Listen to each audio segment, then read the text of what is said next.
access our virtual classroom. So we start by clicking on this link up here at the top, one of these tabs, Virtual Classroom. Now you may have to, a screen may come up for you to first launch something called Bongo, but after you do that, you should see this. Now these are the recorded meetings. So this first one, this office hours one, that was the one I did on chapter 6. This was chapter 7, and I know this one says chapter 7, but it's actually chapter 8. So to watch one of these, you go over here to where these 3 dots are and go ahead and click on that, and you're going to click Preview. And that preview will show up here.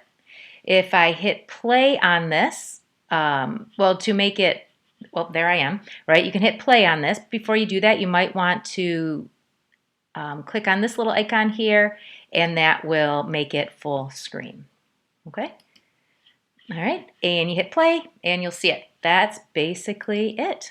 Okay? Now, if you're going to join a meeting, there'll be an active meeting, and you would be able to join that right then and there. But that's how you watch the ones that I've already recorded.